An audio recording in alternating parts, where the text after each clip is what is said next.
Welcome to Amy's Bookshelf Reviews podcast. Sit back and listen to interviews, discussion about books, and anything else literary. There's always something or someone new on the show. Good evening, listeners, and welcome to Amy's Bookshelf Reviews podcast. Behind the books, honest voices, real stories. I'm Amy Shannon, and each episode brings you heartfelt conversations with the storytellers behind the stories, authors, publishers, and creatives who shape the literary world. And every second Sunday, join me for story time, where tales come alive for all ages. Let's turn the page together. And tonight we have an author with us. Thank you for joining us. Will you please introduce yourself and let people know how they can contact you or find your books? Hi, my name is Caroline Igra with an I, and you can find my books on Amazon, Bookshop, Barnes & Noble, all the usual suspects.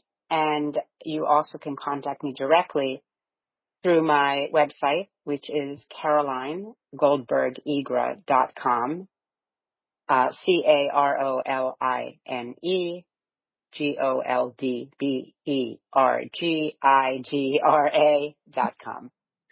And that information, listeners, will be in the description of this episode. So, how long have you been writing? I mean, I noticed that you're a doctor. Is that a PhD? Yes, I have a PhD in art history. So I have been writing as forever. I used to carry around those little marbleized notebooks as a child and wrote stories in them. I've written a lot of academic articles. Yeah. I've written a lot of academic articles, art historical publications. But I started writing in a more formal fashion, a creative nonfiction and fiction around 15 years ago. Nice. Did you find it when you switched from writing for academics to, writing even nonfiction or fiction, that, I don't know, that sometimes, you have to get into a different mindset for that? Switching is not always easy. I remember writing for academics and all that stuff when I was getting all my degrees, but then I'd have to go do something creative, and God, how to get out of that, textbook thing. I think it's actually a relief. I think it was a relief when I started writing about things that were closer to the heart. Even if it's fiction, it's usually close to the heart and a lot less technical. I still, when I write academically, I just feel like I'm wearing a suit of armor. I'm just kind of ready for the war, and I use all of the research that I need and figure that out. But the writing that I've been doing in the last 15 years has just been extremely satisfying. It just is. It doesn't flow any easier necessarily, but it comes from inside, so it's a little bit easier. Yeah. I started not that long ago writing nonfiction local history books, and it was like a big change because I used to write full-length novels, and then because I have some disabilities, I started just writing short stories and went back to poetry. And then I wrote this paranormal short story, and I had to do some research for it. And it was the first time I wrote a book that took place in my hometown, because usually I just made up a town or used like New York City or something like that for my settings.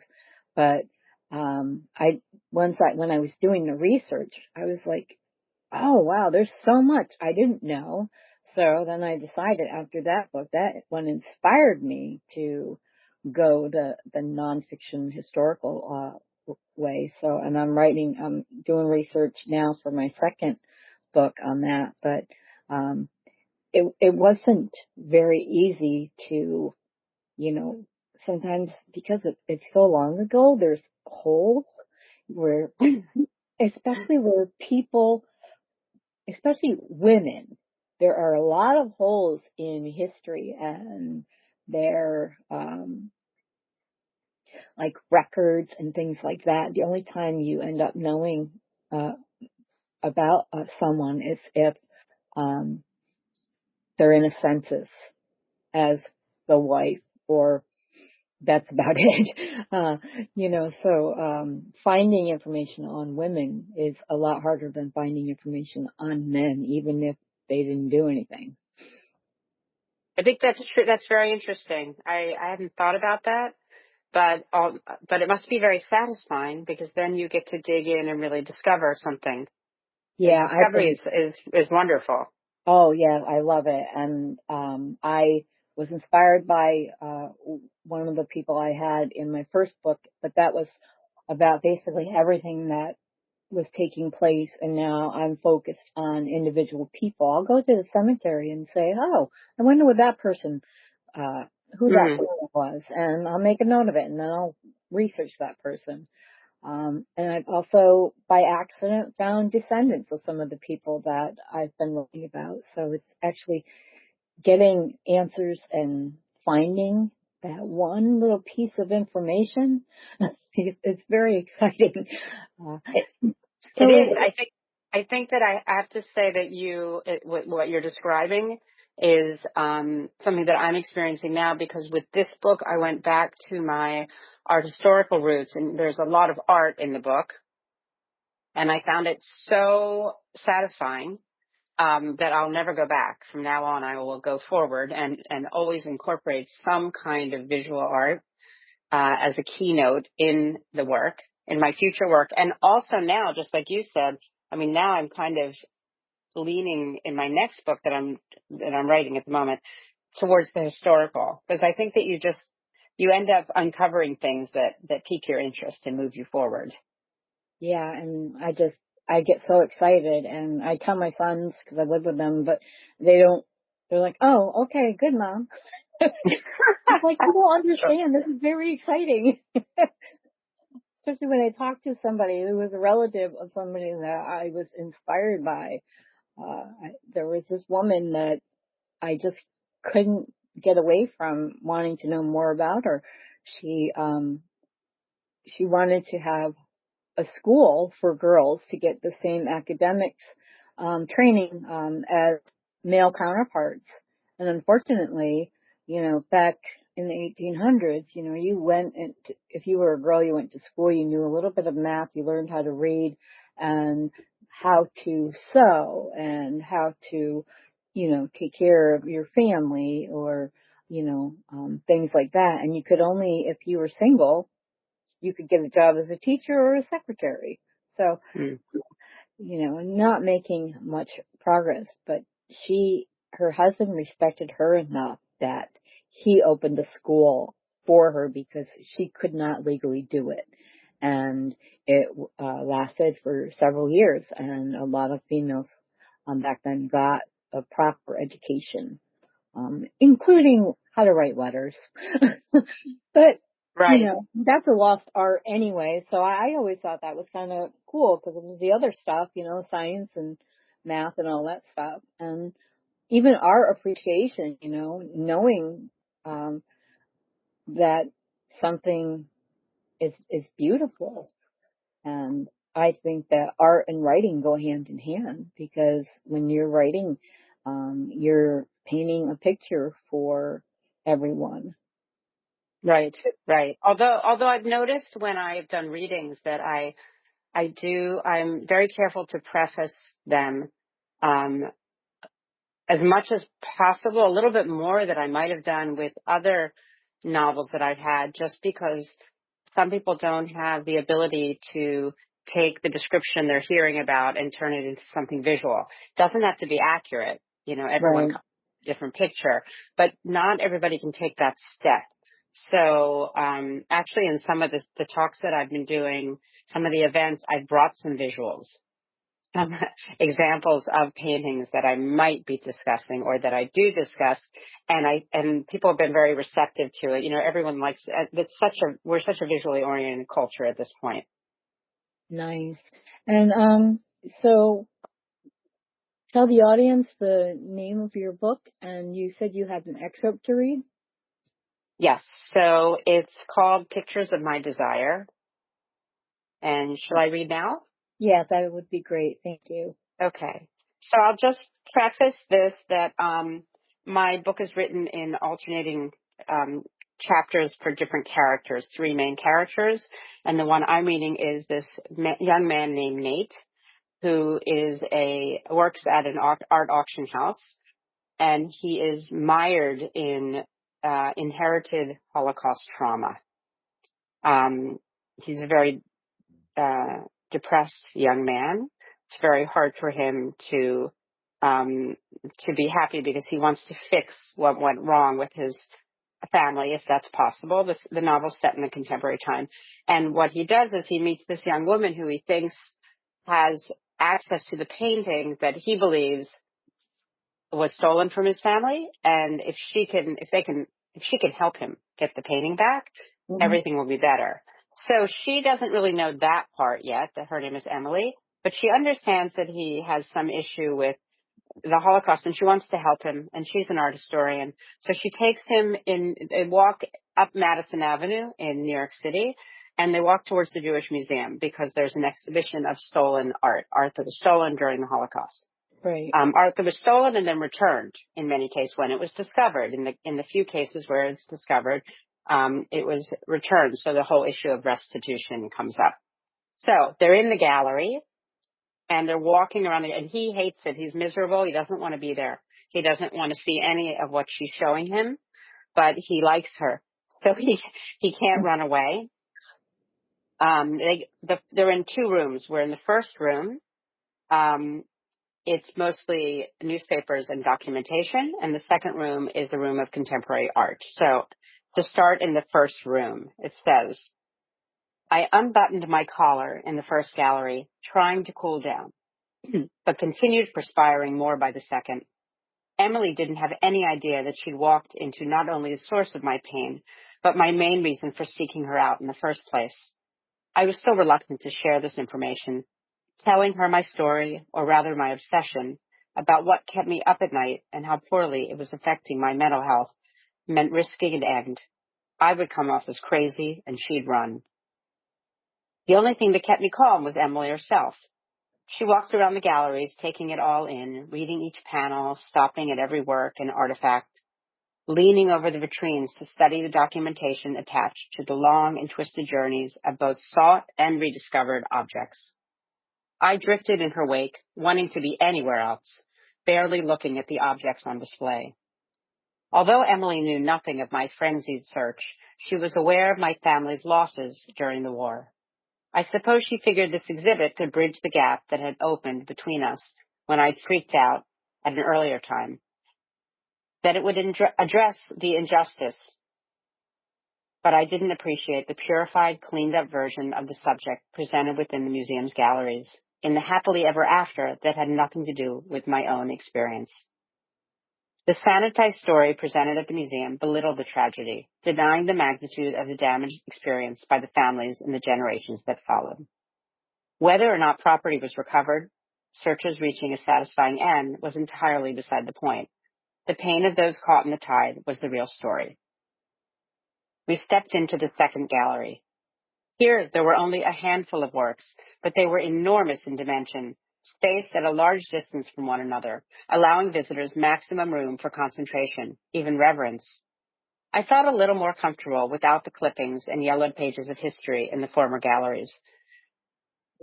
This large open gallery held works dating to the last few decades, created generations after the torturous period of theft and confiscation. Having no direct contact with the stain, I could view them as pure art, the kind of thing marched through the galleries of the auction house every day. At least, that's what I thought when we entered. But letting down my guard and beginning to relax was a mistake, because the sorrow that surrounded me in this gallery, once I understood its content, was overwhelming. To my left was a work that looked like a simple patchwork quilt.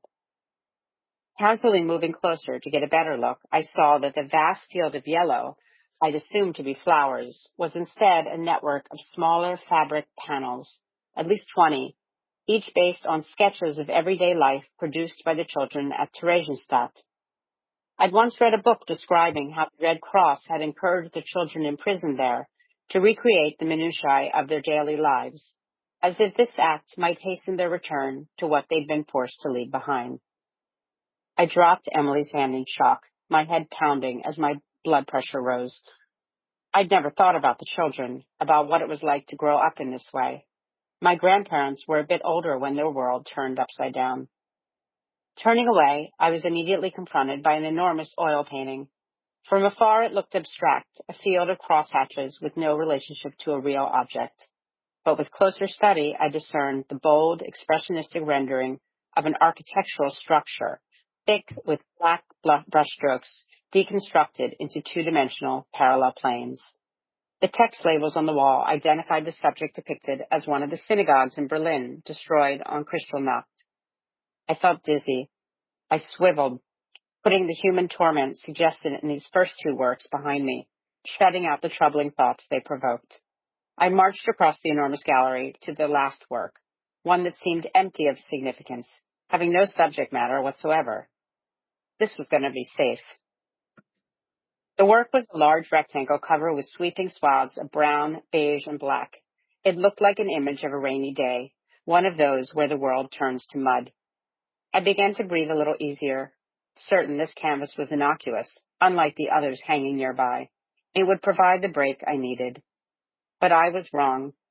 The assumption that the gallery would offer a sanctuary from the black and white horrors displayed on brittle paper in the previous ones was incorrect. In fact, this collection of contemporary art was bursting with modern interpretations of the wrongs done to innocent people during World War II. In some ways, the pain suggested here in contemporary art was even more incisive than that provided by the historical record of works lost and found. Closer inspection of this last work revealed actual coils of barbed wire worked deeply into the rivulets of the oil paint, ripping jagged holes in the smooth surface of the canvas. The artist's allusion to the evil wrought in the camps was crystal clear. My mind slipped to my grandparents, to their fear and their eventual flight. Dizzy and disoriented, my heart aching, I stepped away from Emily, stumbled and fell. Thank you. Wow. Very powerful. Difficult to read. Yeah, Yeah, it's I see tough. why It's you would hard. choose that one, but that is, yeah, that is very Heavy. powerful. It's heavy, And heavy. yeah, Mm-hmm. it's heavy, but it's reality, you know. When you, were writing this book, and I know that, you know, you, know a lot of, you know, you are a major in art history and things like that. Did you have to do like extra research about the paintings retrieved, you know, from the Holocaust and, the process of how they are able to find survivors, if they are able to find any descendants from those Right. who, Well, there are two questions there. So the second part is that most often, if works are discovered and returned to the family, it's to the descendants. yeah, In most cases, no one's alive of the families. right, I mean, it's possible, but it's getting more and more impossible as time marches forward, and we're up to 2026. yeah, Um, yeah, but in terms of the study of stolen art, yes, I had to do a lot of research into it. I have to say there are a few works in fiction that have covered the art recently. Not just stolen art, but stolen jewelry, stolen property, things that were just taken. Um, I also discovered something very interesting, which is that any piece of art that was sold when a country was under occupation is considered stolen, even if it was sold. oh, Because, yes, so for example, there were many, many people, especially big art collectors in Paris, that when the Vichy government was in power and took everything over, they sold their collections for a song and a dance, basically, mm, with the hopes of getting free passage, that they wouldn't be sent on to the Velo or Drancy or Auschwitz. So basically, I did a lot of research. There's also an act of 2016. There was a law enacted in the States that basically says that you have to return paintings if they are proven to have been inappropriately obtained, at least in the States. But every country has a different process. But in general, people, including museums, are returning paintings, even in the case where they bought them for quite a bit of money. So as I only, it's very rare to hear of an instance when the museum is dragging their feet on it because they really don't have much of a choice. But yes, I enjoyed the research, incidentally. Yeah, and Back to my roots in the library. I know that's really interesting. I wasn't aware about even if you sold it that it was considered stolen in Mm-hmm. some ways. Maybe the museums, and this is just I guess maybe they return it, but maybe they, I don't know, photograph it and do a print in honor of it or something. So I've seen those Yeah, too. right. Right. I don't know. I mean, remember, everything is online at this point. Everything is documented, so that's not an issue to them. But in most cases, they're fairly big museums. There's some in Germany that've had to, obviously, recently returned works. The Met has had to return works. And as I said, there is a painful financial price tag to this. Um, and actually, I have heard of museums dragging their feet a bit lately, dependent upon which work. In many cases, they probably make a deal with the family to keep the work, Hmm. to acknowledge that it belongs to the family, because you can't just keep any of these works in your living room. Yeah, yeah. They would fall apart. So, so in any case, sometimes they can cut a deal where they still have the work in their collection, even though they no longer own it. Oh, well yeah, I guess, I can see that, I mean, there are probably, artists that, they put them on display in museums because they have shows or whatever, and I could see that happening. Um, Right. so it makes sense. And unfortunately, um, there has to be, like you said, there's a law about, returning, um, the artwork, and I can just imagine. Actually, I can't. I can't see or know what it would be like to be face to face with something that your ancestor had, but was stolen because they were died in the Holocaust, In the or camps. yeah, in the Right. camp. So, right. So my character, Nate, that's why he suffers, because something was taken from them, and this desire to get it back. It's very interesting in the case of property. It's very hard to get property back, but in my own family, there's an instance of property being returned and sold. Property in Berlin that my husband's family had, was returned when the wall came down in the early 90s. It was in East Berlin, but it's usually, but these stories are few and far between. Most cases, things, especially property, is almost impossible to have returned. Sometimes, if it's a large project, it can be sold. In other words, they can offer some kind of remuneration for the original family, but it's very hard to give back properties. But there's so many genres. I have a whole story about jewelry also. So Oh, it's surprising. Yeah, it's kind of endless, unfortunately. So much was taken.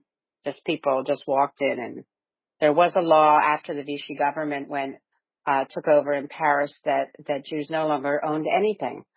So even if they were sitting in their same apartment they were sitting in 2 years ago that they had bought, with their couches and their tables and paintings on the walls, they officially own nothing.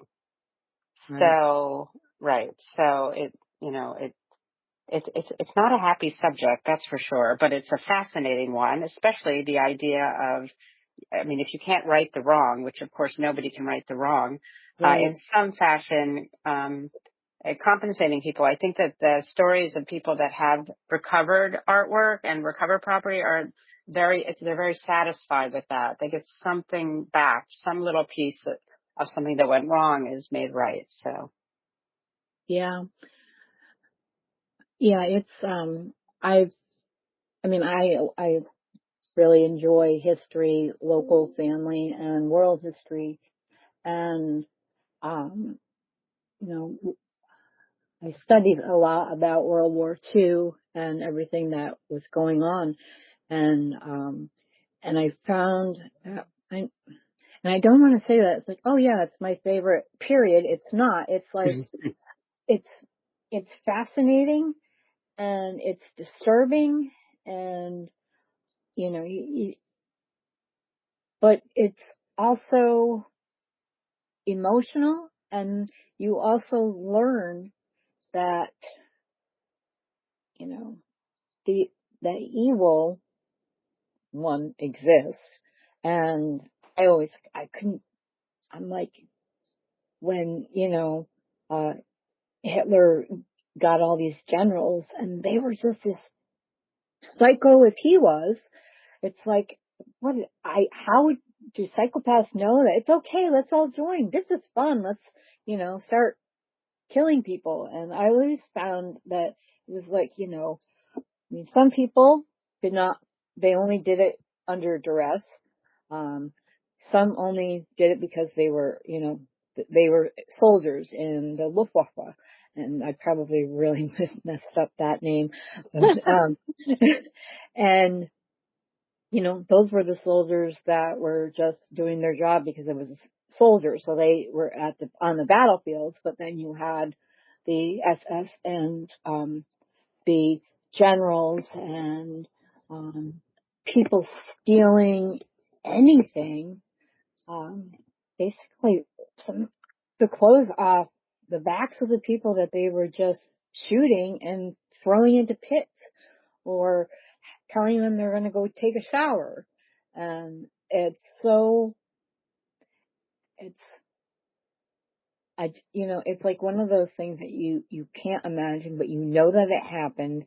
And for people there are some that like deny that ever happened, but, it is a heavy subject, but it's also something that is important. And, Well, it's not that long ago. I mean, it's it's not. to know that there was such inhumanity as the few examples you were giving it's one thing when you can push it way back to, and kind of think, okay, but it doesn't have anything relevant to do with our days, but it's simply not that long ago. No, it's not that long ago. And it's long enough. It's not that long ago. And some families, that's where their bloodline ended, but others, um, survived and continued and persevered. How they did that, I don't know. And then, they had families and children, and then they still have descendants out there now. I don't think there are very many Holocaust survivors still alive. I've seen a lot, like there was this, woman, I can't remember, her name, but she had passed away years ago, but she was a survivor. And and she wasn't an actor, but, a lot of times when a television show was doing an episode about a Holocaust survivor, she would play that part and tell her story. And it was her true story. They just made it part of that episode. I think she passed away.